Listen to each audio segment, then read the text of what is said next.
यहाँ कैद में हम 3 लड़कियाँ हैं। एक मैं,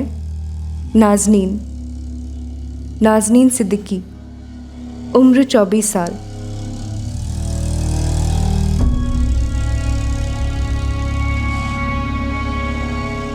और ये है रश्मि जादव, उम्र 18 साल।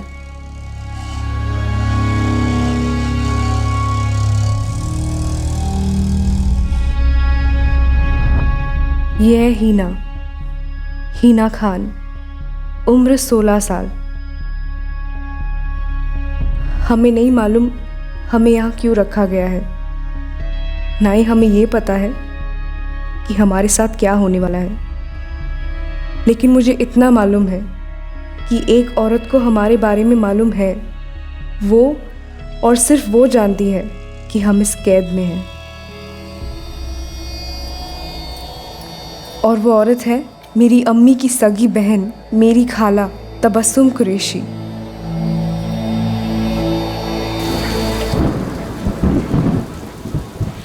लेकिन खाला की ज़ुबान पे ताला है, मजाल है एक लफ्ज़ निकले।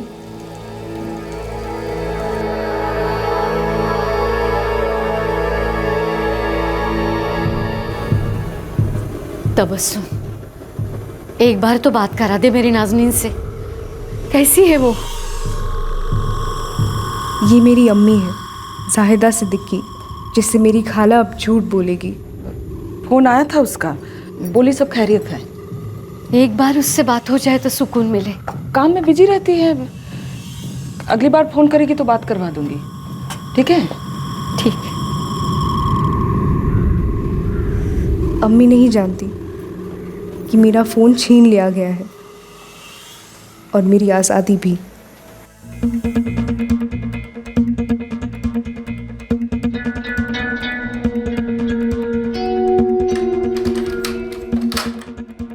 यकीन ही नहीं होता कि पिछले हफ्ते मैं यहाँ आने के लिए तितली की तरह तिलमिला रही थी और आज इस पिंजरे से निकलने के लिए एक पंछी की तरह फड़फड़ा रही हूँ।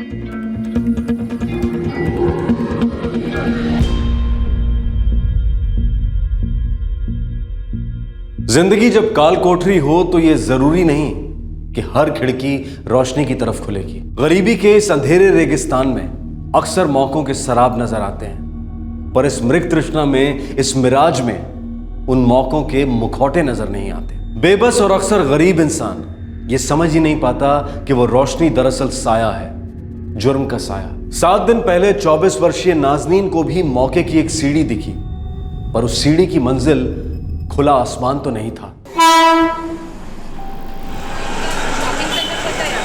15,000?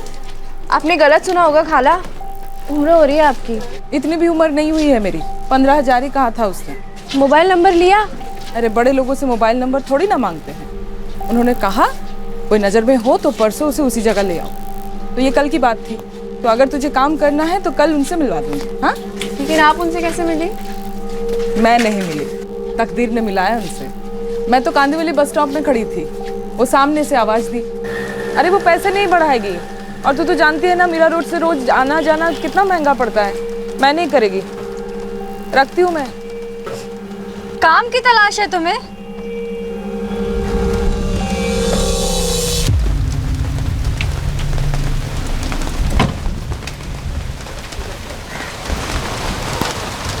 जी आप कौन? मेरा नाम शालिनी ठाकुर है। फोन पर बात करते हुए सुना आपको। अभी घर पे काम करती हूँ। जी। फिर तो किस्मत ने मिलवा दिया हमें। मैं प्लेसमेंट एजेंसी चलाती हूँ। मतलब बड़ी बड़ी कंपनीज होती हैं जिन्हें काम करने वाले लोगों की तलाश होती है, वो लोग इकट्ठा करके देती हैं। फिलहाल एक खाना बनाने वाली कंपनी है, उन्हें कुछ लोगों की तलाश है, यहीं गुजरात अहमदाबाद में। अरे बाप रे, इतनी दूर? फिर तो मुझे माफ़ करिए, मैं इतनी दूर नहीं जाएगी। कोई बात नहीं, लेकिन अगर ऐसी कोई औरतें हों आपकी नज़र में जो 16 साल से ज़्यादा हों, जिनकी शादी ना हुई हो और 35 साल से कम, तो मुझे बता दें। तनख्वाह कितनी होगी?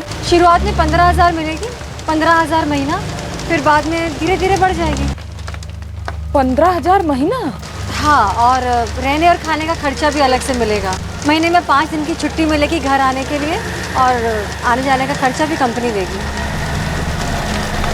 अगर तुम्हारी नज़र में ऐसी कोई लड़कियां होंगी जिन्हें ज़रूरत है काम की, तो मैं परसों यहीं पर मिलूँगी, यहीं भेज देना उनको। जी। अरे वाह, ये तो मतलब सुनहरा मौका है। महीने में 15,000, ऊपर से रहने खाने का अलग, और महीने में 5 दिन की छुट्टी भी, और ट्रेन का टिकट भी आने जाने का फ्री। और क्या चाहिए? उन्हें चाहिए तेरी जैसी जवान मेहनती लड़कियाँ। और तू हाँ बोलेगी ना तो मेरा भी कुछ फ़ायदा है। कैसे? मुझे 10% कमीशन मिलेगी, तेरे पगार से नहीं, अलग से। जितनी लड़कियाँ भेजो हर एक लड़की पर 10% कमीशन। अच्छा है ना, आपको कमीशन मिलेगा तो पैसे तो घर पे ही आए। वही तो। और मेरे हाथ में भी 15,000 आएंगे महीने के। अम्मी जान का बढ़िया से इलाज हो जाएगा। अब्बू की तरह नहीं, तड़प तड़प करके वो। अब तो अच्छी अच्छी बातें कर। अब तो ये सोच अम्मी जान को कैसे मनाएगी, वो तुझे इतनी दूर जाने ही नहीं देगी। नहीं खाला, फिलहाल अम्मी को कुछ नहीं बताएंगे। पहले कल शालिनी ठाकुर, उनसे पहले मिल लेते हैं। कहाँ रह गई शालिनी मैडम? अल्लाह जाने, बोली तो थी यही मिलेगी। अरे वो आ गई।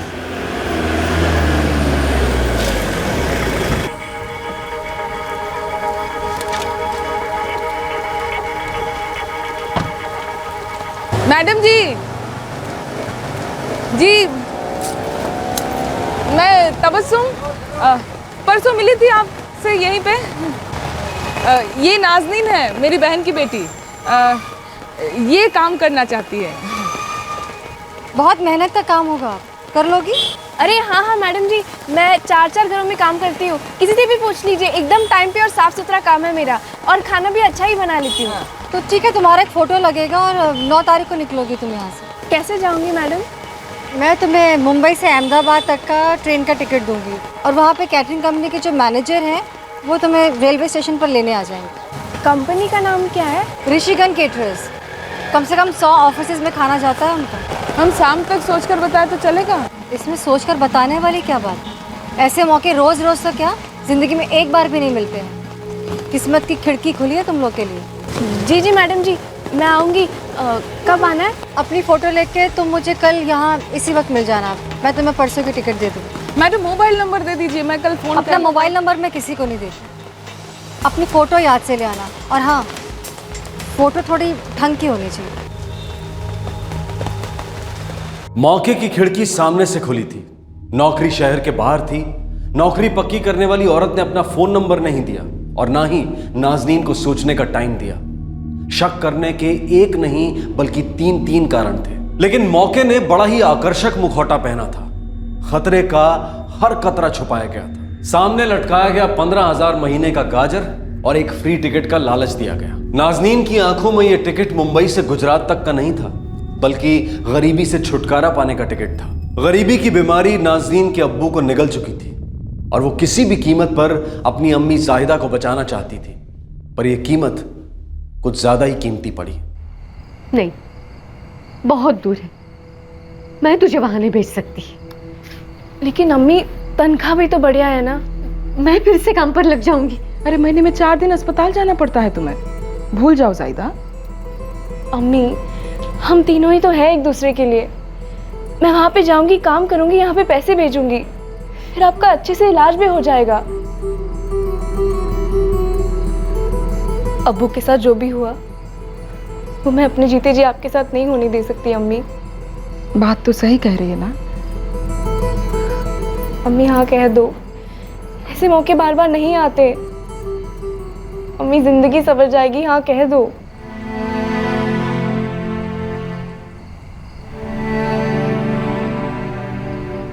मुझे पता है नाज़नीन को मेरी फिक्र है। अगर मुझे कुछ भी हो जाएगा जैसे राशिद के साथ हुआ था, तो अपने आप को कभी माफ नहीं कर पाएगी। पर खुदा ना खास्ता घर से इतनी दूर मेरी बच्ची को कुछ हुआ तो। मैं जानती हूँ कि अम्मी को मेरी फिक्र है, लेकिन मैं फिर भी जाऊंगी। जब मैं अच्छे पैसे कमाकर घर भेजूंगी, उनका इलाज होगा, हमारी ज़िंदगी बेहतर होगी, तब अम्मी मुझे माफ़ कर देंगी।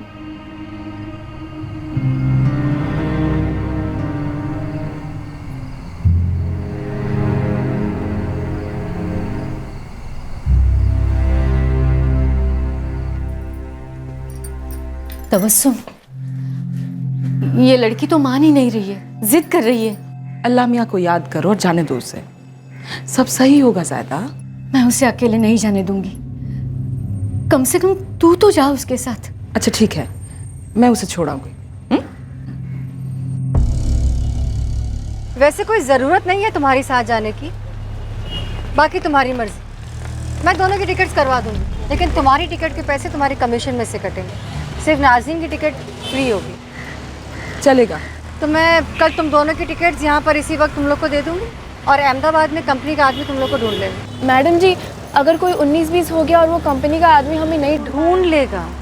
उनका अगर मोबाइल नंबर मिल जाता तो। तुम अब हमारी जिम्मेदारी, तुम्हारी हिफाजत करना, ख्याल रखना, ये हमारा काम है। तुम फिक्र मत करो। जी मैडम जी। तुम दोनों का नाम, सीट नंबर, बोगी नंबर सब कुछ उन लोगों को दे दिया जाएगा, तो 19-20 होने का सवाल ही नहीं उठता।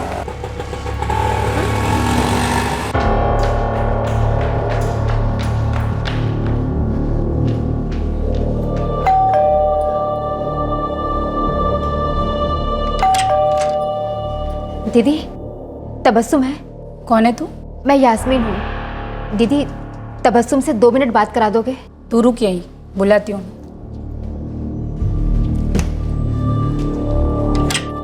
क्या हुआ रे यास्मीन? अरे, मैंने सुना तू नाज़रीन के साथ अहमदाबाद जा रही है। वो खाना पकाने वाली कंपनी में नाज़रीन की नौकरी पक्की हो गई है। हाँ, तेरे को कैसे पता? वो शहनाज बोली। और शहनाज को किसने बोली? अरे तू वो सब छोड़, मेरी बेटी हिना है ना, वो भी अहमदाबाद में ही है। कब से? पिछले 1 महीने से। रश्मि भी हिना के साथ ही है। रश्मि वो अपनी गायत्री की बेटी।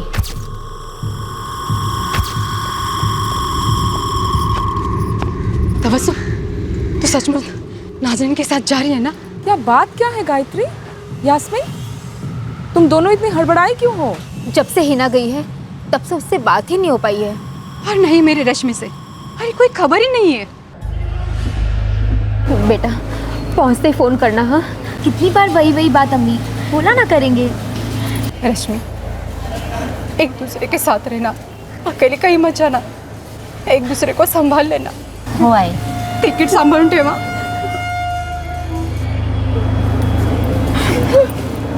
समय पे खाना खाना, अपना ध्यान रखना। अच्छा ठीक है, वहाँ पहुँचते ही दोनों की खबर लेती हूँ। हाँ, याद से हाँ तबस्सुम। और हाँ, हो सके तो नाज़रीन को उन दोनों के साथ ही रखवा देना। नाज़रीन उनकी बड़ी बहन जैसी है और वो दोनों उसको मानती ही बहुत हैं। तुम दोनों फिक्र मत करो, मैं सब कुछ ठीक करके ही आएगी।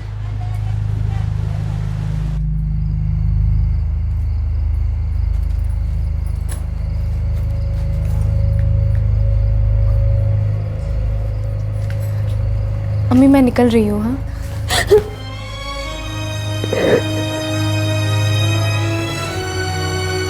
अम्मी, अगर आप ऐसे ही रोएंगी तो मैं कैसे जा पाऊंगी? पहली बार घर से बाहर जा रही है, मुझसे दूर।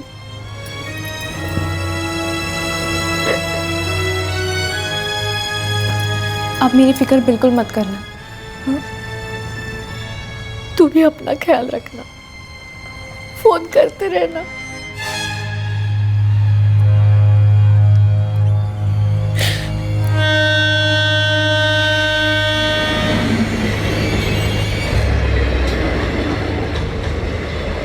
ट्रेन में बैठने के बाद तबस्सुम खाला ने मुझे हिना और रश्मि के बारे में बताया। यास्मीन आपा की हिना? पर वो तो बच्ची है ना, और रश्मि भी तो 1-2 साल ही बड़ी है उससे। गरीबी बचपन को बचपन कहाँ रहने देती है बेटा। चलो अच्छा है, हमारी एरिया की ही लड़कियाँ है, अच्छी लड़कियाँ है, अच्छी जमेगी।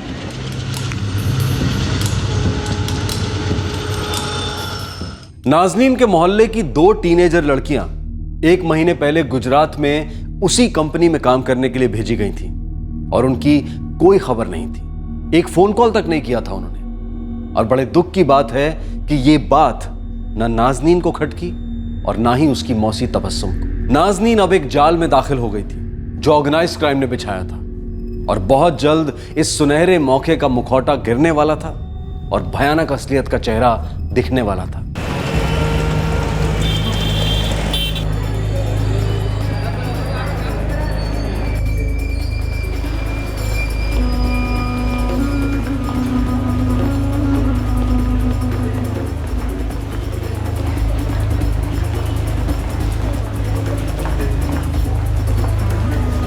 वो रही।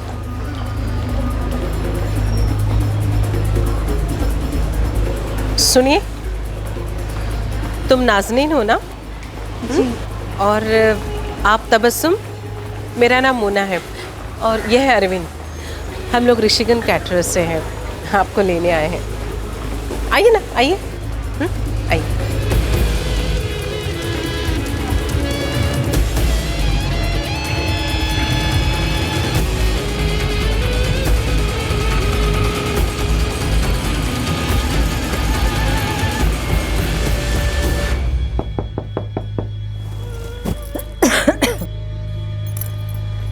रुको, मैं देखती हूँ।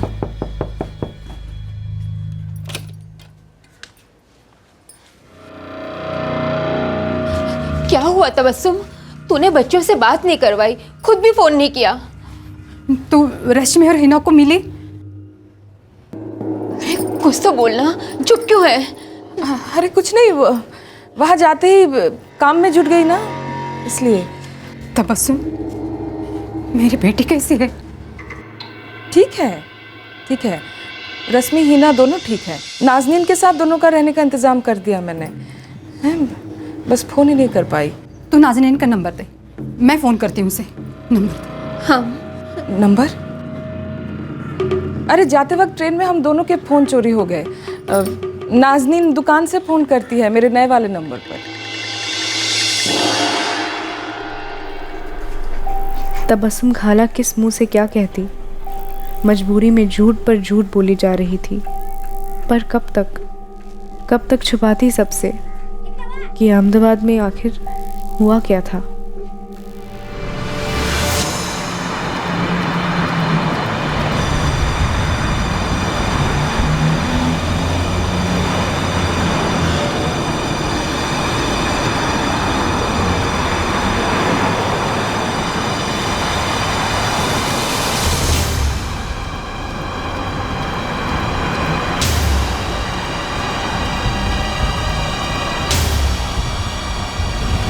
मोना जी, हम कहाँ जा रहे हैं? हमें तो बताया गया था कि ऋषिगंज कैटरिंग कंपनी का दफ्तर जो है शहर में ही है, कोई नवरंगपुरा के पास। बिल्कुल सही बताया गया आपको। एक्चुअली वहाँ हमारा मेन ऑफिस है, वहीं से बाकी ऑफिसेस में हमारा खाना जाता है। हाँ, लेकिन नाज़नीन वहाँ काम नहीं करेगी। तो फिर? नाज़नीन, तुम बाकी लड़कियों की तरह खाना बनाने के सेंटर में काम करोगी। वो जगह शहर से बाहर है, अब हम वहीं जा रहे हैं।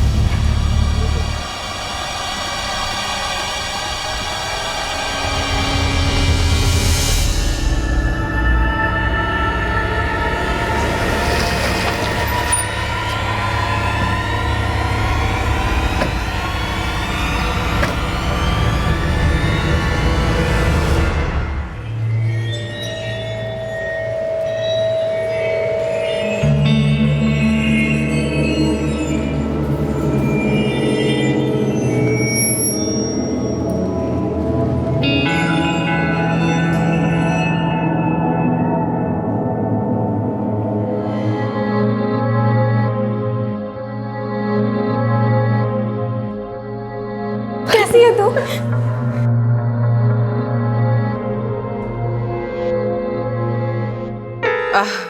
नाज़नीन, तुम थक गई होगी ना? तुम जाके आराम करो, कल सुबह उठते ही तुम्हें काम पर जाना है ना?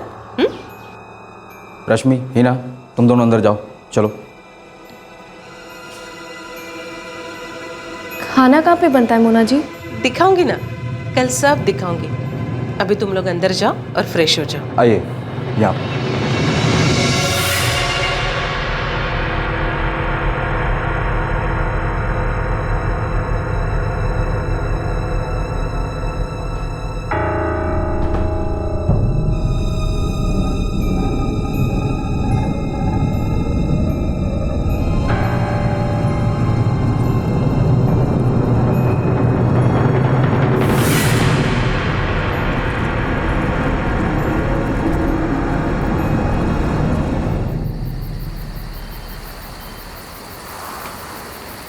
आ जाओ।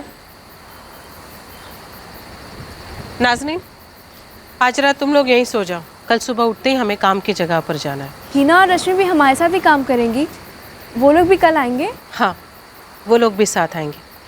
चलो अब तुम लोग सो जाओ, मैं कल सुबह मिलती हूँ। नाज़नीन, ये लोग कुछ ठीक से बता नहीं रहे हैं, है ना?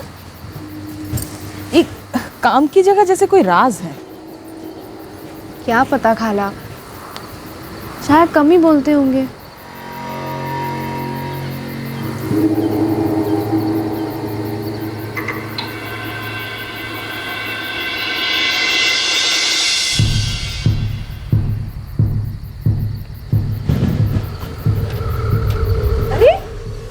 हीना, कहाँ थी तू?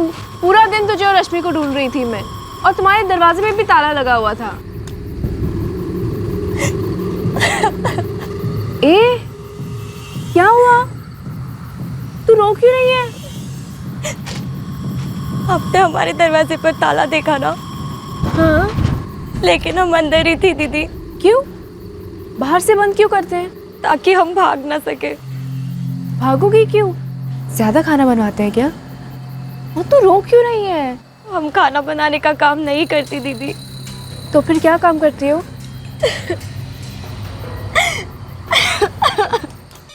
मैं क्या बोलता हूँ, कुछ कम करो ना यार, 1.5 लाख वाकई बहुत ज़्यादा है। अरे हितेश भाई, अब आप तो मेरे दिमाग का खोटी मत करो ना। फोटो भेजी थी ना आपको, अंदाजन भाव भी बताया था माल का, इतने इतने में माल पड़ेगा करके बोला था कि नहीं? अरे मर्द बनो ना हितेश भाई। 1.5 लाख से 1 रुपया भी कम नहीं लूंगी। और कोई मर्द है यहाँ पे? है क्या अरविंद, कैसे लोगों को उठाकर लेके आ रहे? अगली बार ऐसे मर्दों को लाना जो इनको खरीद सके। यहाँ कोई कैटरिंग का काम नहीं होता दीदी, बस ये लोग हमारी शादियां कराना चाहते हैं। दीदी, मुझे और रश्मि को यहाँ से बचा लो, ये लोग हमें कभी भी बेच सकते हैं। हम यहाँ नहीं रहना चाहते, हमें घर जाना है। ये गंदे लोग हैं। दीदी, मैं यहाँ पे चुपके से आई थी, अब मैं जा रही हूँ, वरना ये लोग मुझे मारेंगे। लेकिन दीदी, आप जल्दी से कुछ सोचो, अब हम यहाँ नहीं रह सकते।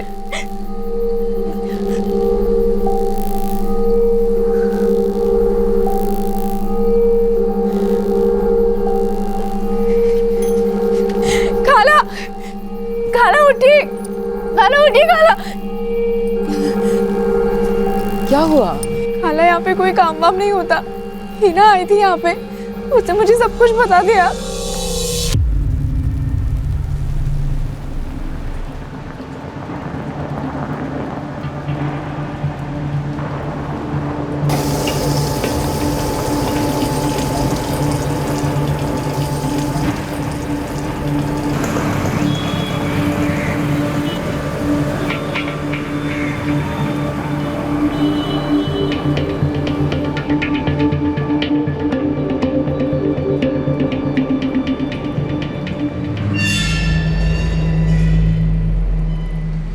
तबस्सुम, अब तुझे बताना ही पड़ेगा कि माजरा क्या है। कैसा माजरा? 2 हफ्ते हो गए तुझे अहमदाबाद से लौटे। तू बोली जा रही है कि नाज़िन से बात हो रही है, तू उसे हमारा नंबर तो नहीं दे रही है और ना ही हमसे बात करवा रही है। देख तबस्सुम, तुझे अल्लाह का वास्ता है, सच सच बता वहाँ हो क्या रहा है? कहा तो था सब खैरियत है। तो फिर मेरी हीना से बात क्यों नहीं हो पा रही है? नाज़नीन अलग अलग पीसीओ से फ़ोन करती है। मैं पूछती हूँ तुम दोनों के बेटियों के बारे में, तो बोलती है सब सलामत है।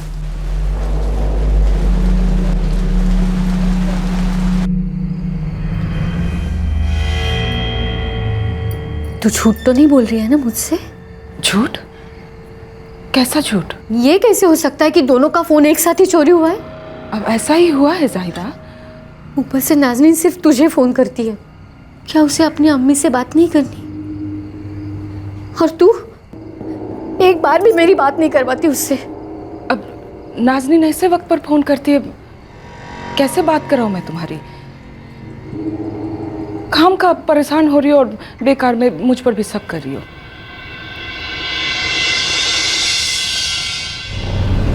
तुम दोनों अपना फ़ोन मुझे दो। क्यों? क्योंकि हम अपने किसी भी वर्कर्स को खुद के फ़ोन यूज़ करने नहीं देते। लेकिन तुम चिंता मत करो, हम तुम्हें दूसरे फ़ोन देंगे कंपनी की तरफ से। लेकिन मैं तो कंपनी में नहीं हूँ ना, मैं तो इसे छोड़ने आई थी, वापस भी चली जाऊंगी। अभी दे दीजिए, जाते वक्त दे देंगे, दीजिए। अरे इसमें इतना क्या सोचना, दे दो ना।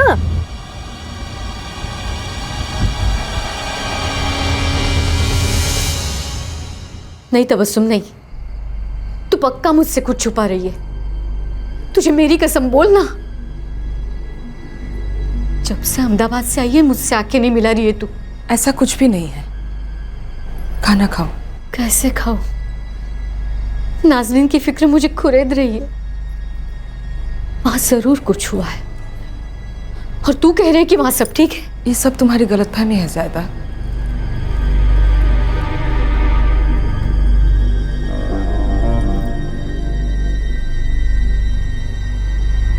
कब तक सच को छुपा कर रखूंगी? झूठ तो एक दिन पकड़ा ही जाएगा ना। तबस्सुम, आज हम तुम्हें कहीं जाने नहीं देंगे। नाज़नीन तुझे किस नंबर से फोन करती है? तेरे मोबाइल में नंबर होगा ना? बता तबस्सुम, मैं तेरे आगे भीख मांगती हूँ। बता हमारी बेटियां किस हाल में है, उनके साथ क्या हो रहा है?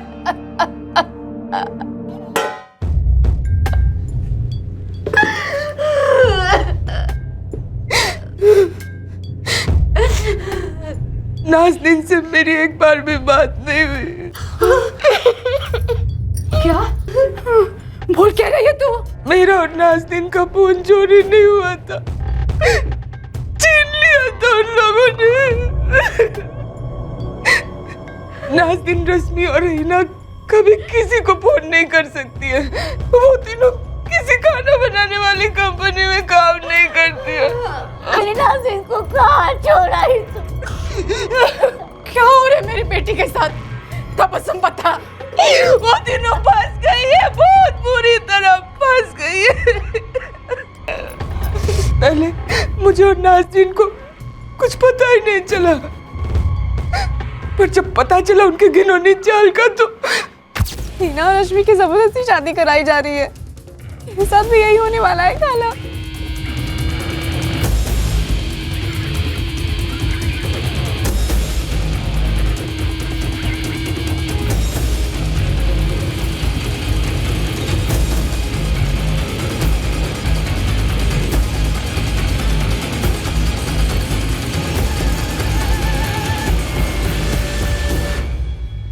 शुरुआत से ही मामला गड़बड़ था।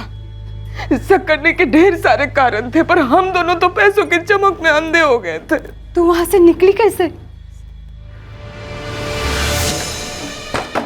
चल चल। कहाँ जा रहे हो तुम लोग? देखो, हमें यहाँ काम नहीं करना है, जाने दो हमें। देखो आप लोग यहाँ से बाहर नहीं जा सकते, चलो अंदर। देखिए, हमें धोखे से यहाँ पे लाया गया है। हमें बताया गया था कि खाना बनाने का काम है, लेकिन यहाँ पे तो आप रास्ता छोड़ दीजिए। हम अरे कह दिया ना अंदर मतलब अंदर। क्या शोर आ रहा है सब? हाँ, क्या हो रहा है? देखिए, आप हमें रेलवे स्टेशन छोड़ दीजिए। नाज़नीन यहाँ काम नहीं करेगी। आप लोग बहुत ही गलत कर रहे हैं हमारे साथ। हिना और रश्मि को भी यहाँ पे जबरदस्ती रखा है, शादी वादी करा रहे हैं आप लोग। कमरे से बाहर कैसे निकली है? पता नहीं मनु बहन, कौन किस कमरे से बाहर निकला पता नहीं चला। तुझे कितनी बार बोला ताला लगाए कर, ताला लगाए कर, क्यों नहीं सुनता है मेरे?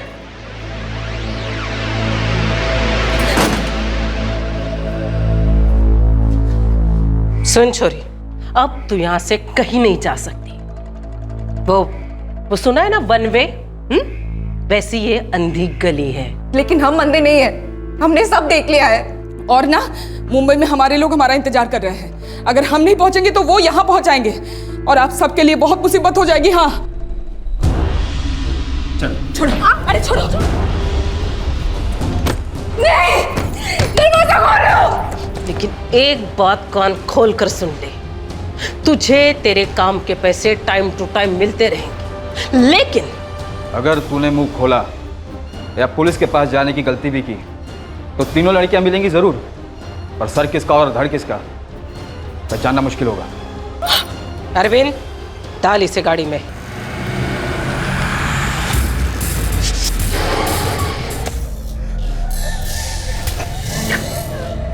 फिर लोगों से पूछ पूछ कर रेलवे स्टेशन पहुंची। आई। और पिछले 2 हफ्तों से तुम मुझसे और इन दोनों से झूठ बोलती रही। क्योंकि मुझे उन तीनों की जान की फिक्र थी। वो तीनों पर आज ना आए, बस इसलिए मैं चुप थी। वो लोग खतरनाक लोग हैं जाहिदा, वो लोग कुछ भी कर सकते हैं। उन लोगों ने बच्चियों को कहाँ रखा, मुझे कहाँ लेकर गए थे, और वो लोग कौन है मैं कुछ नहीं जानती। माफ कर दो मुझे, माफ कर दो, मैं बस उन तीनों को बचाना चाहती थी।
पुलिस के पास गए और खुदा ना करे उन लोग को पता चल जाए तो बच्चियों को मार डालेंगे। पर हमें क्या पता कि वो जिंदा है भी या नहीं। तबस्सुम ठीक कह रही है, कम से कम वो जिंदा तो है, जहां भी हो जैसे हो। हम शायद अपने बच्चियों से कभी नहीं मिल पाएंगे, लेकिन अगर पुलिस के पास गए ना तो उनके मौत के जिम्मेदार हम ही होंगे। पुलिस के पास जाना खतरा मोल लेना है। एक संगीन जुर्म को ये 4 गरीब औरतें किस्मत का लेखा मान रही थीं। उनकी बेटियां जबरदस्ती गैर कानूनी तरीके से ब्याही जा रही थीं, पर इन औरतों को डर था कि कानून के दरवाजे पर दस्तक देना उन तीनों लड़कियों की कब्र पर दस्तक देने जैसा होगा। एक पूरा महीना गुजर गया इस डर में, इस तकदीर के साथ लाचार समझौते में, और फिर एक खबर आई।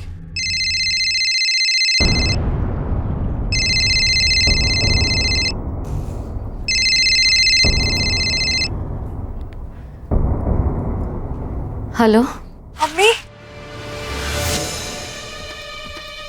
नाज़नीन, तू कैसी है बेटा? कहाँ है तू? जल्दी घर आ जा बेटा। मैं यही हूँ मुंबई में। तू मुंबई में? जल्दी घर आ जा बेटा। मुझे तो लगा था तुझे बिना देखे ही दम तोड़ दूंगी। मैं वो नाज़रीन नहीं रही, मेरे साथ बहुत ही बुरा हुआ है। मेरी हालत सहन नहीं कर पाऊंगी अम्मी। तेरी अम्मी हूं मैं, सब बुलवा लूंगी। तू बस जल्दी से घर आ जा। मैं नहीं आ सकती अम्मी, अब यही मेरा घर है। मैं जहाँ भी जाऊंगी वो लोग मुझे ढूंढ लेंगे, मेरे साथ और भी बुरा करेंगे। आप अंदाजा भी नहीं लगा सकती मेरे साथ क्या क्या हुआ है। अम्मी, मैं रोज दुआ में आपको याद करके आपका चेहरा देखती हूँ, लेकिन मैं आपको अपना चेहरा नहीं दिखा सकती, किसी को नहीं दिखा सकती। नाज़रीन, नाज़रीन, नाज़रीन।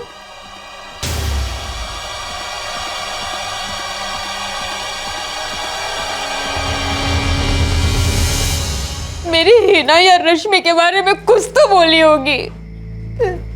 कुछ ठीक से नहीं बोली, बस रोए जा रही थी। अरे कुछ तो बोली होगी ना। बोली उन लोगों ने उसके साथ। अरे देवा, मुझे वो नंबर दो जहाँ से उसने फोन किया था। मैं उसे फोन करती हूँ और पता लगाती हूँ। मुझे नंबर दो।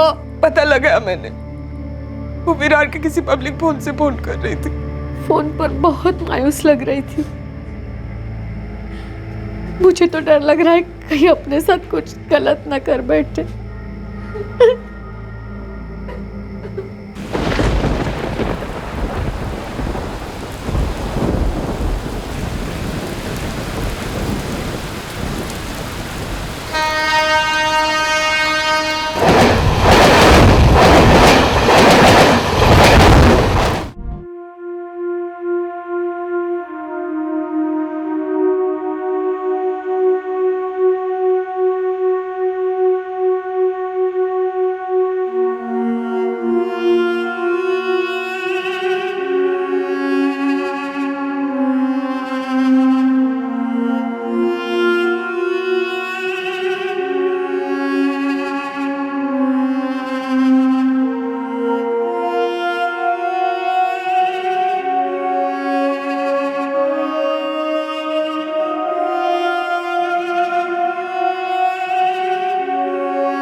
4 दिन 4 रातें ये 4 औरतें इंतजार करती रहीं कि शायद नाज़नीन दोबारा फोन करेगी। यास्मीन और गायत्री अपनी बेटियां हिना और रश्मि के बारे में खबर के लिए तरस गई थी और जाहिदा और तबस्सुम बस नाज़नीन के घर लौटने की आस लगाए बैठी थी।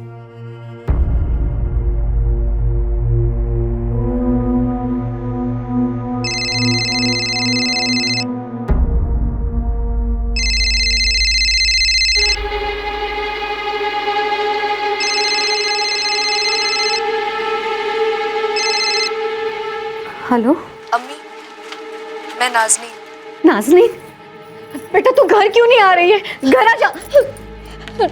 नाज़नीन, बेटा मैं हिना की अम्मी बोल रही हूँ। तुझे अल्लाह की कसम है, सच सच बता, मेरी बेटी हिना और रश्मि कहाँ है? वो किस हाल में है? खुदा के लिए ऐसे चुप मत रह। तो सच सच बता, तुम लोग कहाँ पर हो? हम लोग यहाँ तुम्हारे बिना मरे जा रहे हैं। नाज़नीन, बेटा कुछ तो बोल। तेरे अलावा यहाँ कोई कुछ नहीं बता सकता। बेटा कुछ तो बोल।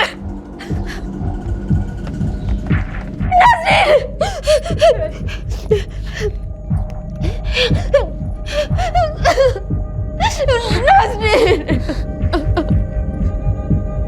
मैं घर वापस जाना नहीं चाहती। मैं उन्हें नहीं बताना चाहती कि हम तीनों के साथ हकीकत में क्या क्या हुआ। हीना और रश्मि मेरी छोटी बहनों की तरह है। मैं उनकी अम्मियों को किस जुबान से बयां करूं कि उन दोनों पर किस तरह का कहर टूटा है।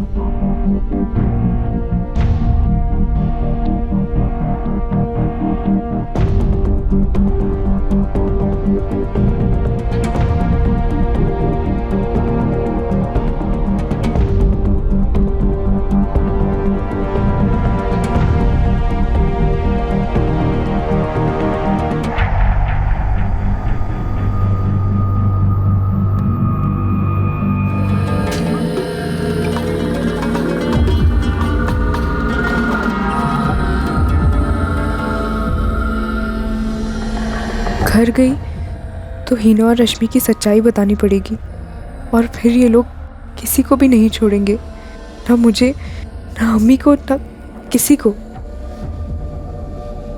लेकिन हीना और रश्मि को एक ही इंसान बचा सकता है और वो मैं हूँ।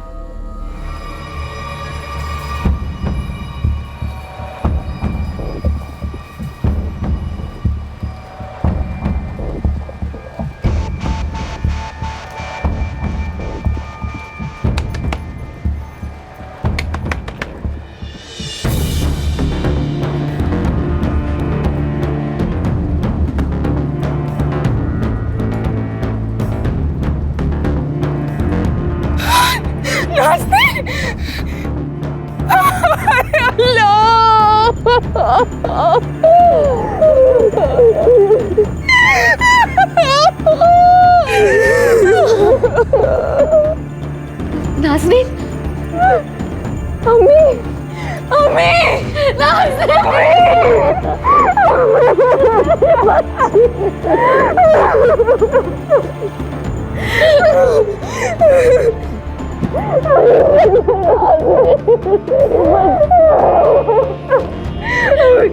अम्मी आप ठीक तो है ना?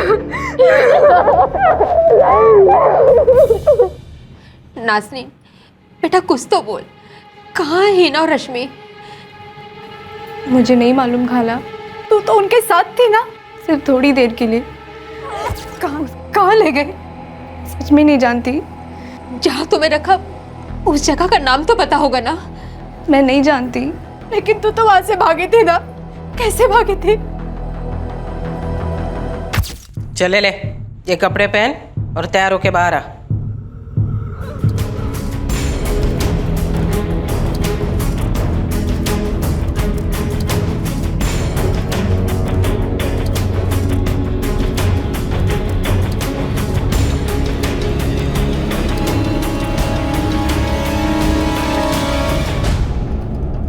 हर रात वो घर को अंदर से ताला लगा देता था। और दिन में बाहर से। घर से बाहर कदम रखना मना था, कुछ बोलना मना था, कुछ सोचना भी मना था। पिंजरा तोड़कर उठ जाने का ख्याल रोज आता, पर समझ नहीं पाती कैसे होगा। और फिर एक दिन, सुनिए,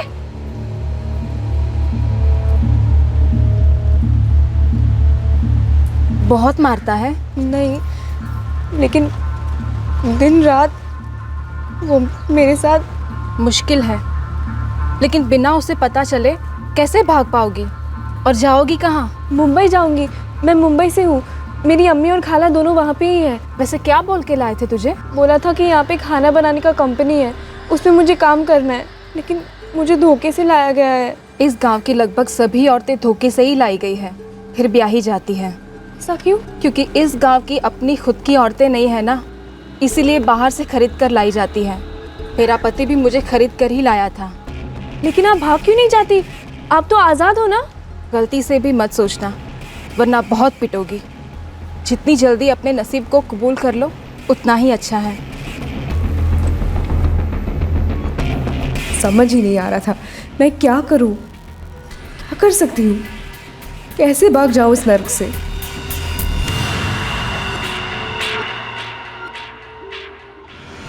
मेरे पास और कोई चारा नहीं था। मैंने अपने हालात के साथ समझौता कर लिया था, और मेरे समझौते ने मेरे लिए आज़ादी की खिड़की खोली।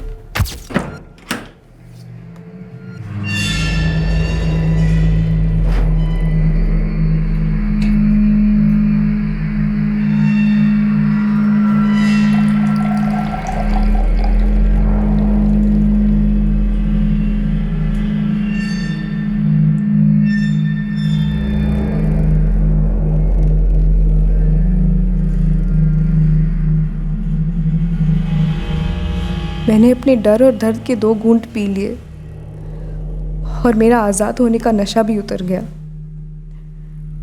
और उसने भी मेरे गले का फंदा थोड़ा ढीला कर दिया।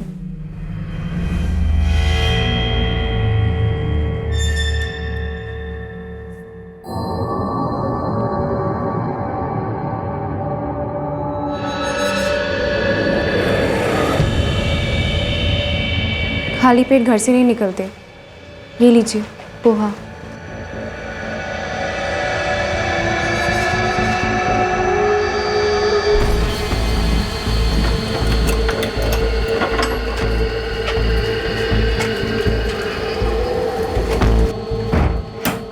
पहले उसे अजीब लगता था कि अब मैं इन सबसे खुश हूँ। फिर उसने भी कबूल कर लिया कि मैंने उसे कबूल कर लिया है। मेरा फंदा और ढीला होता गया। उसके जहन में मेरे भाग जाने का डर कम होता गया, और मैंने धीरे धीरे उसके जेब से थोड़े थोड़े पैसे निकालना शुरू कर दिया। हर दूसरे तीसरे दिन कुछ रुपए निकालती, तब तक निकालती रही जब तक मेरे पास मुंबई आने के लिए पैसे काफ़ी ना हो।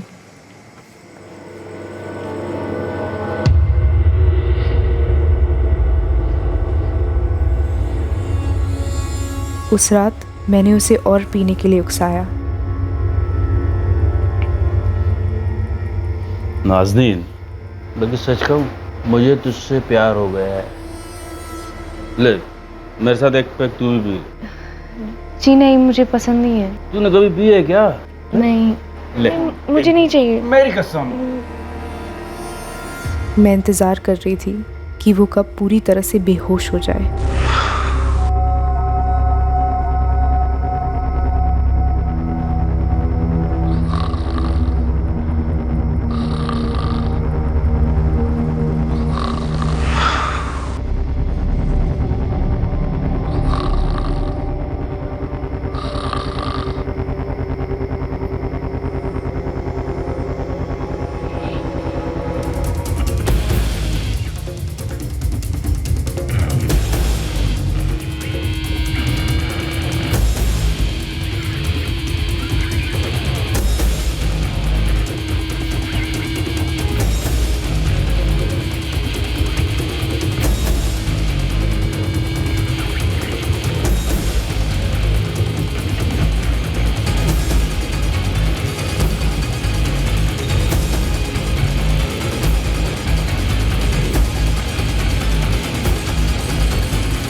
मैं वहाँ से अहमदाबाद स्टेशन कैसे पहुँची और फिर मुंबई, मुझे नहीं पता।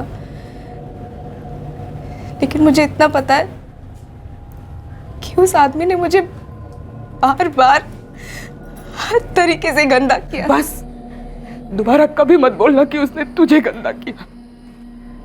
अरे गंदा तो वो है, उसका सोच है, उसकी नीयत है। तू तो मेरी बहादुर बच्ची है।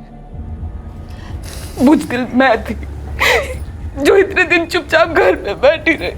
बेवकूफ तो मैं थी जो उस सालिनी की साजिश को समझ ही नहीं पाई। बस एक बार बता दे, मेरी रश्मि कहाँ है? बेटा बता दे, हिना कहाँ है? अगर मुझे पता होता तो मैं क्यों नहीं बताती। पता नहीं मेरी हिना को किसके गले बांध दिया गया होगा। अबे तो वो छोटी सी है, उसमें तो हिम्मत भी नहीं है। और ना ही मेरी रश्मि अच्छे से बहादुर है। बहुत हो गया डरना और रोना। अब तो हमें सीधे पुलिस स्टेशन जाना चाहिए। इतने दिनों से चुप रहकर क्या मिला हमें? अम्मी बिल्कुल सही कह रही है। वो जो औरत है ना शालिनी, वो शैतान है। पता नहीं कितनी लड़कियों को भेजा होगा वहाँ पे और कितनी लड़कियों को भेजने वाली होगी। वो गांव में जो औरत मिली थी ना, वो कह रही थी कि लगभग सभी औरतें वहाँ पे खरीदी हुई है धोखे से, और उनकी शादी भी करा दी गई है, वो भी ज़बरदस्ती। यास्मीन, गायत्री, एक बात बताओ, शालिनी से तुम लोग कैसे मिले? फरीदा है ना मेरे साथ घर काम करने वाली, उसने मुझे बताया और मैंने गायत्री को। नाज़नीन ने पूरी हिम्मत से खतरे को आड़े हाथों लिया और अपने आप को आजाद करा लिया। नाज़नीन की हिम्मत देखकर उसकी मां जाहिदा, मौसी तबस्सुम, हिना की मां यास्मीन और रश्मि की मां गायत्री, इन सब में भी हिम्मत आ गई और इन सब ने तय कर लिया कि वो 16 वर्षीय हिना और 18 वर्षीय रश्मि को रिहा करा के ही रहेंगी। आखिरकार उन्होंने वो कदम उठाया जो उन्हें कई हफ्ते पहले उठाना चाहिए था। उन्होंने कानून के दरवाजे पर दस्तक दी। ये फरीदा कौन है? साहब, वो भी हमारी तरह घर काम करने वाली बाई है। रहती कहाँ है? वो भी मीरा रोड में ही रहती है। उसका मोबाइल नंबर मेरे पास है, लेकिन एक अरसे से वो गायब है। मिली भगत होगी, ये भी शालिनी के गैंग में होगी। गायत्री जी, उसका मोबाइल नंबर दीजिए, हम उसे ढूंढ लेंगे। 444। ये शालिनी ठाकुर कांदीवली के बस स्टॉप पे मिली थी तुमसे? जी साहब। उसने खुद आवाज देकर तुम्हें बुलाया था? जी। काम की तलाश है तुम्हें? और उसने अपना मोबाइल नंबर भी तुम्हें नहीं दिया? नहीं साहब, तभी शक होना चाहिए था, लेकिन उसने इतना बड़ा पगार बोला कि हम दंग रह गए और कुछ सूझा ही नहीं। फिर गाड़ी याद है? Number, model? सफेद रंग की गाड़ी थी साहब, इतना तो पक्का याद है। गाड़ी वो खुद चला रही थी? नहीं साहब, 3 बार मिली थी, तीनों बार ड्राइवर ही था। मैं हर रोज उस बस स्टॉप पे जाती रही इस उम्मीद से कि वो मुझे वहाँ दिख जाए, पर उस दिन के बाद वो मुझे वहाँ मिली ही नहीं। सर, फरीदा का फोन स्विच ऑफ है, प्रीपेड नंबर है। मंझे हुए खिलाड़ी लगते हैं। हाँ साहब, मैंने देखा था ना उस मोना बहन और उस आदमी को, बहुत ही खतरनाक लोग हैं साहब। नाज़नीन, अहमदाबाद के पास के जिस गांव में तुम थी, कुछ आसपास तुमने ऐसा देखा? नहीं साहब, मैं वहाँ पे मानो जेल में जैसे थी। पहली बार तब बाहर गई जब मैं भाग आई। जब तुम्हें उस गांव में लाया गया और तुम वहां से भागी, तो कुछ तो आसपास ऐसा तुमने देखा होगा जो तुम्हें याद हो, जो हमें तुम बता सको। जितना ज्यादा तुम हमें बता पाओगे, उतनी ज्यादा आसानी होगी हमें रश्मि और हिना को ढूंढने में।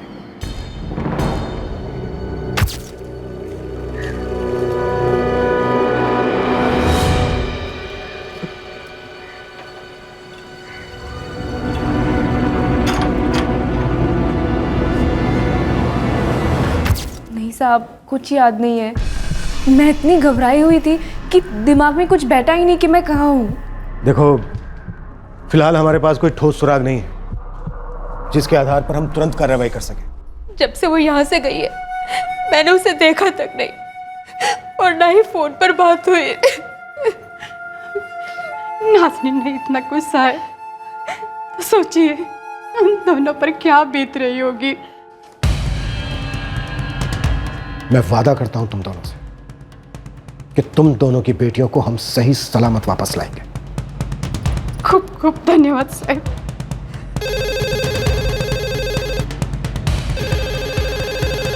आधा घंटे का टाइम दो, ये ऋषिगन केटरर्स को ट्रेस करता हूँ। राठौड़, एक और टिप है। जिस गांव में नाजनीन, हिना और रश्मि को रखा गया था वो अहमदाबाद रेलवे स्टेशन से लगभग 1.5 घंटे की दूरी पर है। मोना जी, हम कहाँ जा रहे हैं? हाँ, तो 1.5 घंटे के ट्रैवल टाइम के रेडियस पर जितने भी गांव हैं उनको भी रडार पर डाल देता हूँ। और हाँ, उस गांव में औरतों की काफ़ी कमी है।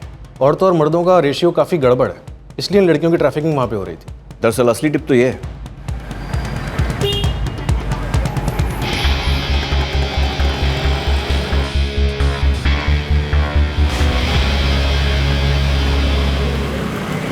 सर, ऋषिगन केटर्स एक बोगस कंपनी है। अहमदाबाद के नवरंगपुरा में ऐसी कंपनी है ही नहीं। मुखौटा है ट्रैफिकर्स का, जिसकी आड़ में छिपकर ये लड़कियों को उस गांव में दाखिल कर रहे हैं जबरदस्ती। सर, ये है अहमदाबाद और पूरे सर्कल में 1.5 घंटे की दूरी पर तकरीबन 25 से 30 गांव हैं। इतने सारे गांवों में रेड करना हिना और रश्मि की तलाश में पॉसिबल नहीं है।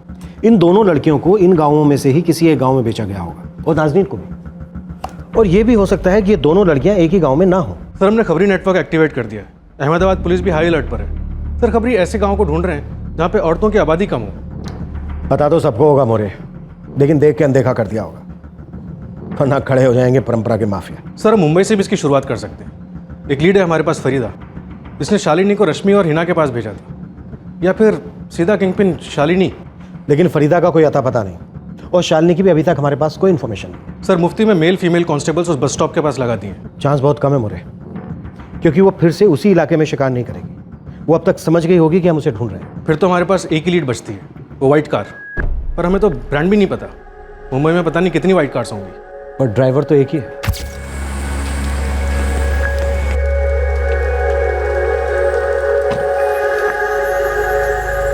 कांदीवली, बोरीवली, दहीसर, ईस्ट वेस्ट दोनों, और मीरा रोड, इन इलाकों से उन्होंने 3 लड़कियों को शिकार बनाया जिन्हें हम जानते हैं। लेकिन ऐसी और भी बहुत सी लड़कियां होंगी जिन्हें हम नहीं जानते। सर, हो सकता है शालिनी ठाकुर इसी जोन में रहती हो।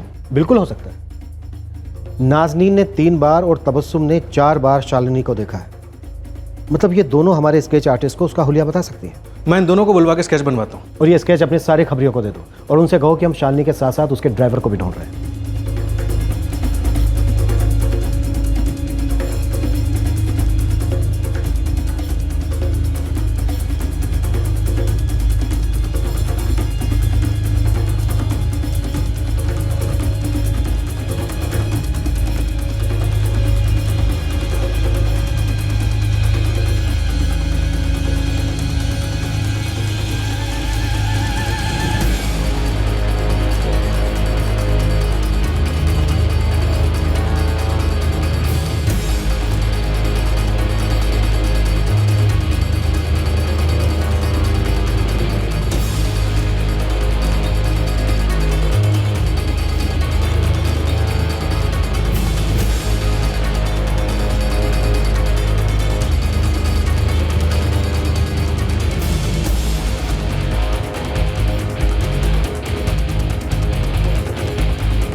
और सर, ये है नरेश।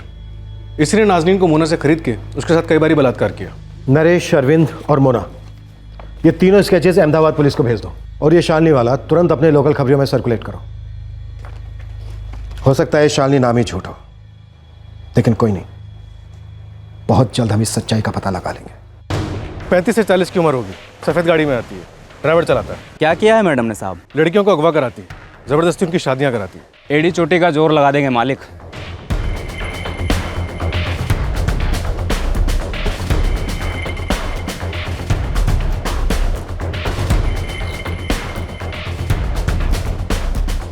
सफ़ेद गाड़ी है, ड्राइवर भी है साथ में।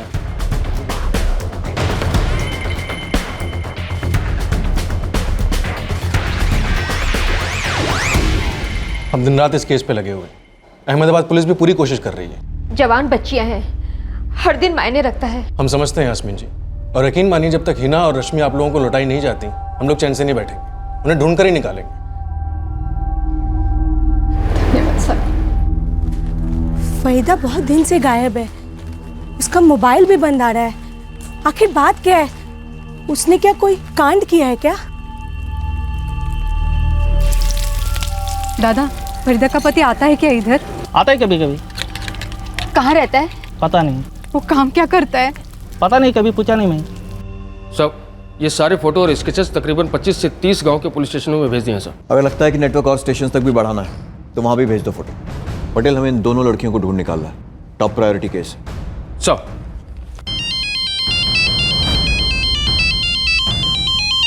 हाँ रफीक, कुछ हाथ लगा।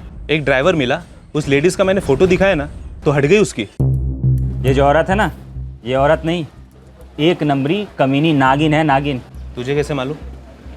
गाड़ी चलाता था इसकी मैं।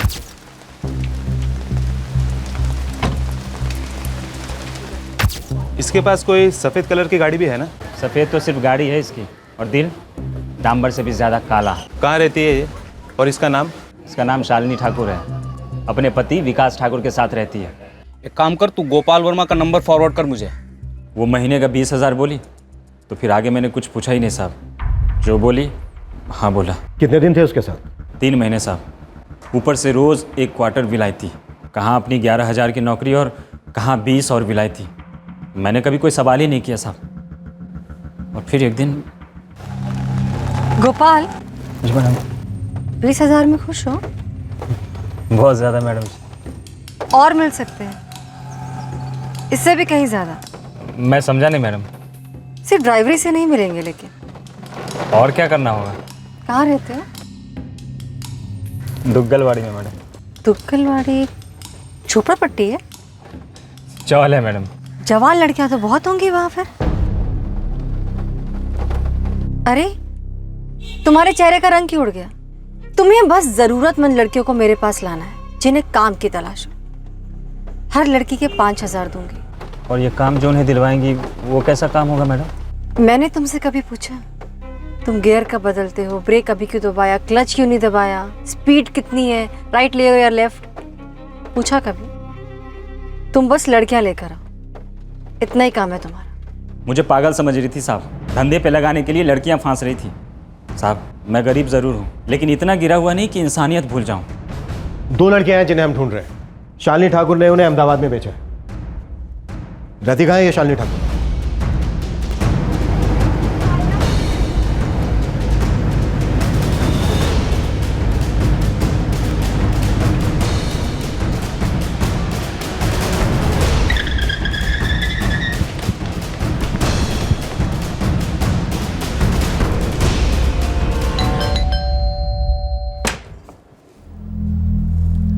विकास ठाकुर?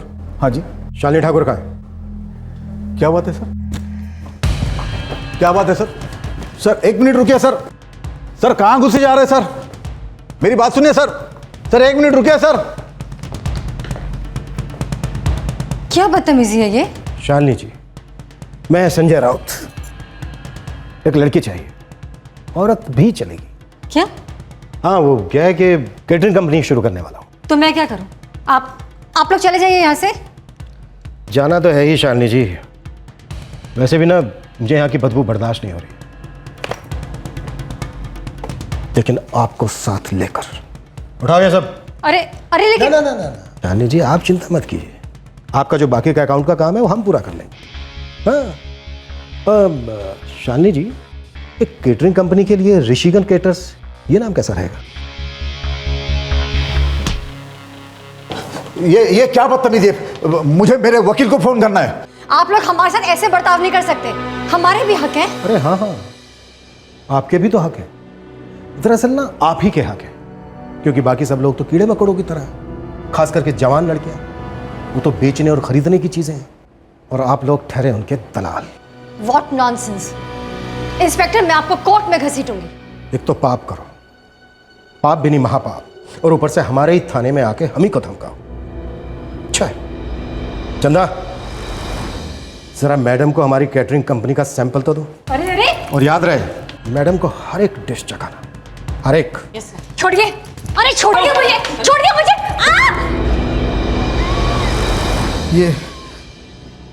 ये मोना है और ये अरविंद। दोनों का एड्रेस बोल। कोपीपुर में ही रहते हैं। मोरे, अहमदाबाद पुलिस को बोलो कि कोपीपुर गांव को सील करें और रश्मि और हिना को तुरंत मुंबई भेजा जाए। सर।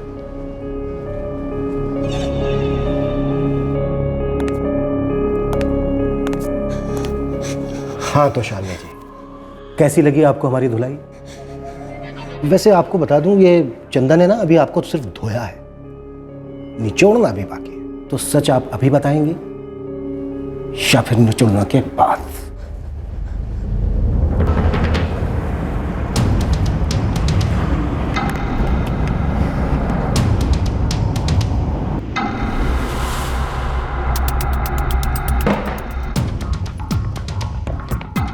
तुम्हारे गैंग में कितने लोग हैं? मेरे पति विकास, मैं और अरविंद और मोना। चारों में बॉस कौन है? संतोष भाई मेहता। कौन है संतोष मेहता? वो वडोदरा में रहते हैं, मैरिज ब्यूरो चलाते। अरविंद और मोना का नंबर लिख के दो, और संतोष मेहता का एड्रेस और नंबर दोनों लिख के दो। अभी तुम्हारी एक भी उंगली टूटी नहीं है। जब सब उंगलियां टूट जाएंगी ना, तब भी लिख के देना पड़ेगा। बेहतर है अभी लिख दो।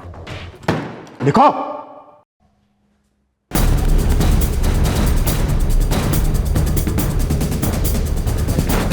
पुलिस आ गई, भाग भाग जल्दी आ।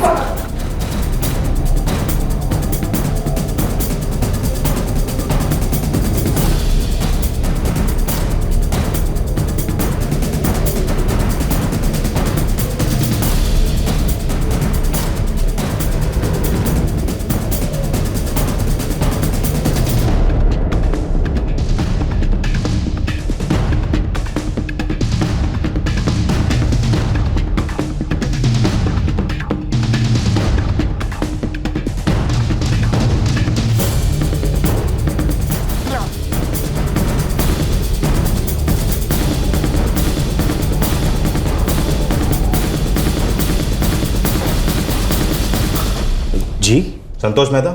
जी मैं ही संतोष मेहता हूँ। कहिए, मैं आपकी क्या मदद कर सकता हूँ? यार काफ़ी मदद की तुमने लोगों की, अब वक्त है कि तेरी मदद की जाए। शादी करवानी है तेरी, तो उसके लिए तो बेचना पड़ेगा ना तुझे। चल। साहब, अरे रुको रुको रुको रुको।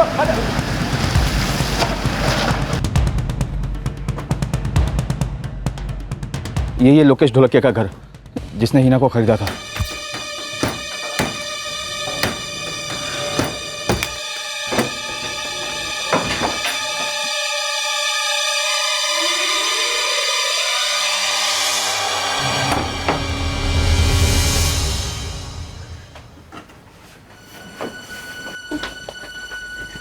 तुम हिना खान हो?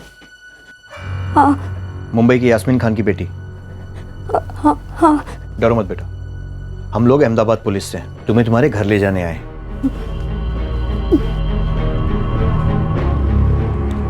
हिना बेटा डरो मत, हम सच में पुलिस वाले हैं और तुम्हारी मदद करने आए हैं। आओ। 24 घंटे घर पर निगरानी रखो, लोकेश जैसे ही आए उसे धर लो।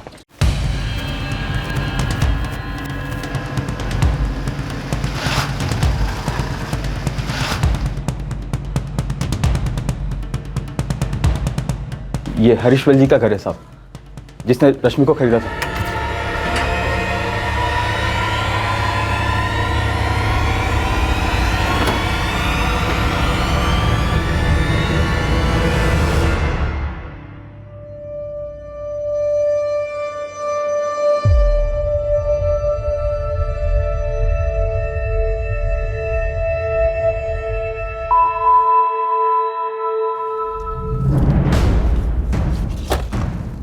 अब चलते हैं उस नरेश के घर, जिसने नाजनीन को खरीदा था।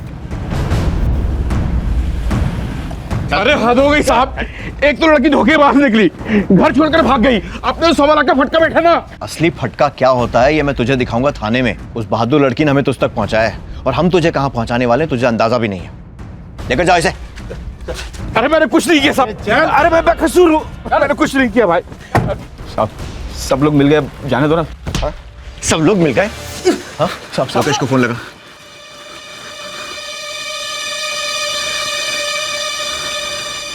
ફોન નંબરનો સંપર્ક સાધવા માંગો છો તે મોબાઈલ સ્વિચ ઓફ છે। बंद आ रहा है साहब। इन्फॉर्म किया उसे, जल्दी। लगा रहा हूँ साहब।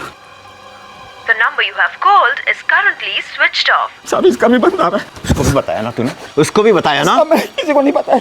अपनी मोना डार्लिंग को फोन लगा, और अगर बंद आया ना तो देखना। लगा लगा रहा हूँ।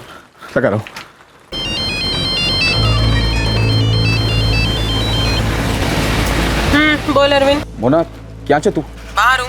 अरे वो नया माल आया ना, उसके लिए गिरा का है। तीनों पीस दिखा दे, उन्हीं को चॉइस करना है। मेरे आने तक सौदा मत करना। कब तक पहुंचेगी तू? अरे रास्ते पर हूँ। लेकिन अभी कहाँ पहुंची? शू थई तने बोला ना रास्ते पर हूँ।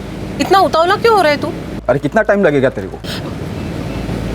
आधा घंटा। कैसे आ रही है?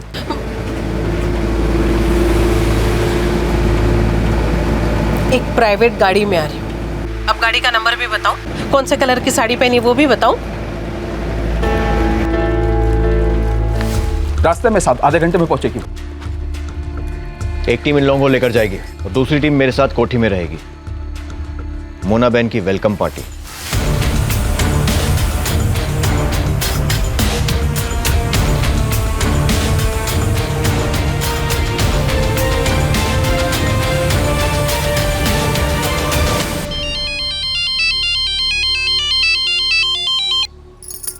हेलो, अच्छी खबर है, हमारी दोनों बेटियां मिल गई हैं।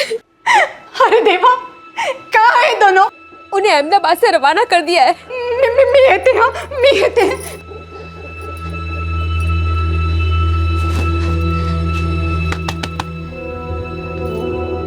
हिना और रश्मि मिल गई। क्या अम्मी, आपने सुना? हिना और रश्मि मिल गए। दोनों मिल गए। अल्लाह का लाख शुक्र है।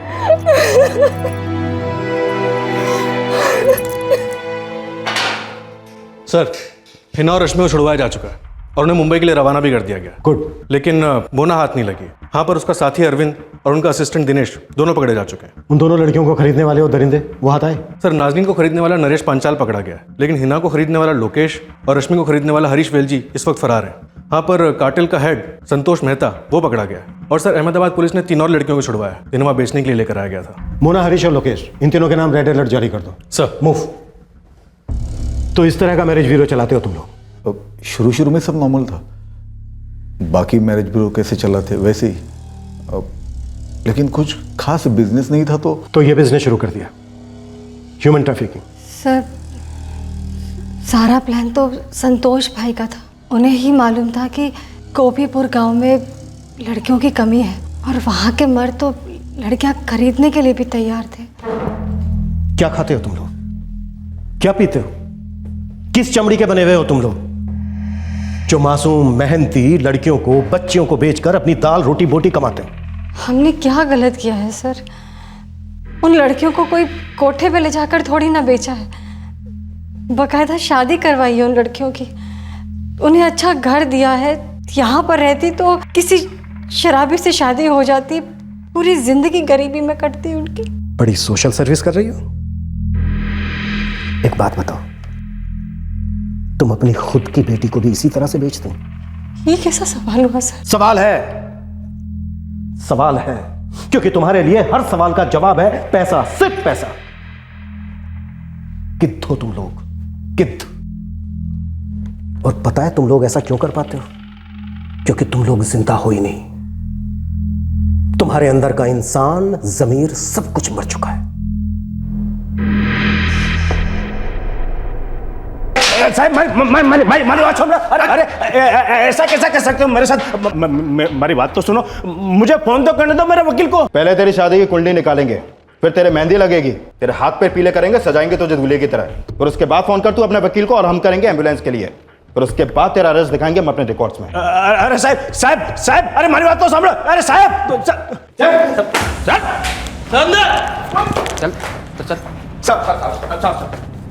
अरविंद, मोना, लोकेश और हरीश वेलजी अगर नहीं मिले ना, तो तेरा सोना हराम कर देंगे साले। जो भी ड्यूटी पर आएगा ना, सब तुझे बारी बारी से कूटेंगे, पंचिंग बैग की तरह। कहाँ है तीनों? पता नहीं साहब, अभी तो फोन किया था तीनों को आपके सामने। पटेल, पुलिस एकेडमी से नया आया है ना? जी सर। दिखा क्या क्या सिखाया है तुझे। साहब,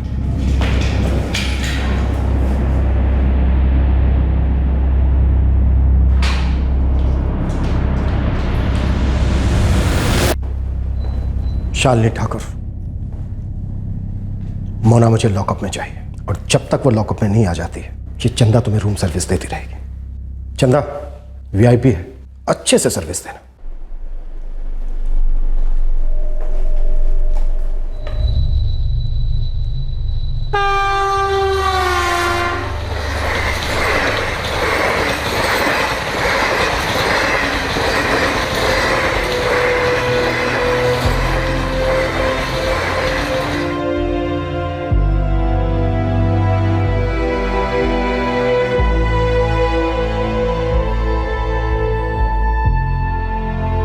देखो, हमने पूरे गैंग को धर लिया है, बस मोना अभी तक हमारी गिरफ्त से बाहर है। लोकेश और हरीश जिन्होंने इन दोनों को खरीदा था वो भी अभी तक हमारी पकड़ में नहीं आए। लेकिन साहब, वो मोना ही है जिसने मुझे और इन दोनों को बेचा था। उसने तुम लोगों को बेचा होगा, लेकिन तुमने खुद अपने आप को बचाया है, और इन्हें भी। तुम हिम्मत करके हमारे पास आई, तभी ये मुमकिन हुआ कि हम इन्हें बचा पाए।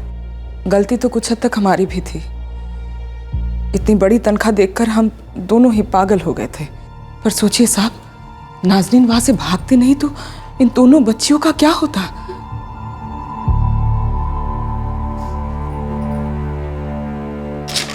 सर, वो शालिनी के पॉइंटर फरीदा, उसे पकड़ लिया गया। गुड। बस एक बार वो औरत मुझे मिल जाए तो मैं उसे काट डालूंगी। वो बेगुनाह है यास्मीन। जिस तरह तबस्सुम शालिनी से टकरा गई थी, उसी तरह ये भी टकरा गई। सर, मैंने शालिनी और विकास से कंफर्म किया, फरीदा का इस सारे रैकेट से कोई लेना देना नहीं है।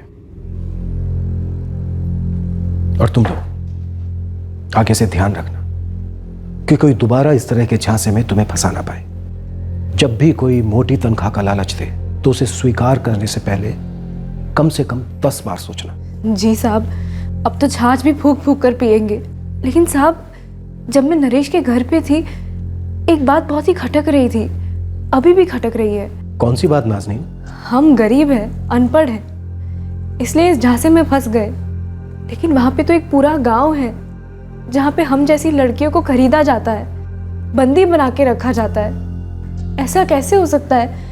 वहाँ की जो पुलिस है, बड़े बड़े लोग हैं, नेता लोग हैं, वो लोग क्या कुछ नहीं जानते? साहब, 2-4 घर नहीं, पूरा गांव है वहाँ पे। हम गरीब लड़के हैं साहब, हम 4 दीवारों में कैद हैं। हमारे साथ तो जानवरों से भी बदतर सलूक किया जाता है, और दुनिया ऐसी ही चलती है जैसे कि मानो कुछ हुआ ही नहीं। ये घिनौना धंधा अभी तक चलता है साहब। ऐसा क्यों है साहब? क्या आपको पता है? आप बता सकते हैं? शालिनी और विकास ठाकुर, इस गिरोह का हेड संतोष मेहता, उनके साथीदार अरविंद और दिनेश, और लड़कियों का एक खरीदार नरेश, जिसकी गिरफ्त से नाज़नीन फरार हुई थी, इन सभी को गिरफ्तार कर लिया गया है। इन सभी पर आईपीसी की धारा 120B के तहत क्रिमिनल कॉन्स्पिरेसी के लिए, धारा 370 के तहत इंसानों को गुलाम बनाकर उनका सौदा करने के लिए, धारा 376 के तहत बलात्कार के लिए, धारा 342 के तहत गैर कानूनी तरीके से बंधक बनाने के लिए, और धारा 366 के तहत अपहरण के चार्जेस लगाए गए हैं। इस गैंग की अहम मेंबर मोना अभी तक पकड़ी नहीं गई है, और हिना और रश्मि को खरीदने वाले लोकेश ढोलकिया और हरीश वेलजी भी अभी तक ट्रेस नहीं हुए हैं। इन तीनों के लिए रेड अलर्ट जारी किया गया है। आरोपी शालिनी ठाकुर को अपने किए पर रत्ती भर का भी पछतावा नहीं है। इस ब्राइड ट्रैफिकिंग में फंसाई गई सभी लड़कियां अपने अपने घर लौट गई हैं। इसमें फंसी लड़कियां गरीब घरों से आती हैं, और मजबूरी और लाचारी के बोझ तले उन पर हुए अत्याचार का दर्द अब दब गया है। एक बुरा सपना समझकर वो रोजमर्रा की जिंदगी से जूझने की कोशिश कर रही हैं। ये कोई इकलौता गांव नहीं था जहां दुल्हनों का सौदा होता है। देश के कई राज्यों में मेल फीमेल सेक्स रेशो दिन ब दिन असंतुलित होता जा रहा है, और ऐसे राज्यों में लड़कियों को खरीदने की कुप्रथा काफी खुलेआम होती है। और इस प्रथा के बीच एक सच्चाई है, एक भयंकर सच्चाई है, भ्रूण हत्या। ये कैसे हो सकता है कि एक गांव की पंचायत, वहां का नगर सेवक, एमएलए, एमपी, डिस्ट्रिक्ट कलेक्टर और पुलिस इतने बड़े जुर्म से अनजान है? क्या ऐसे घिनौने कारोबार को रोकना सरकार और प्रशासन का फर्ज नहीं है? इस केस में एक मोटी तनख्वाह का प्रलोभन दिया गया, और इस प्रलोभन से मोहित होकर सभी गरीब परिवारों ने बिना सोचे समझे, बिना मौके को टटोले अपनी बच्चियों को सीधे ह्यूमन ट्रैफिकिंग के एजेंट्स के हाथों में सौंप दिया। लेकिन एक साधारण नागरिक था जो इस प्रलोभन के जाल में नहीं फंसा, और वो था शालिनी का ड्राइवर गोपाल। उसने अपने जमीर की आवाज सुनी, अपनी गरिमा का ख्याल किया, और उसी वजह से यह केस क्रैक हुआ। आपसे फिर मुलाकात होगी क्राइम पेट्रोल सतर्क में अगले शुक्रवार को। याद रखें, कल यानी कि रविवार 28 जून को क्राइम पेट्रोल का एपिसोड टेलीकास्ट नहीं होगा।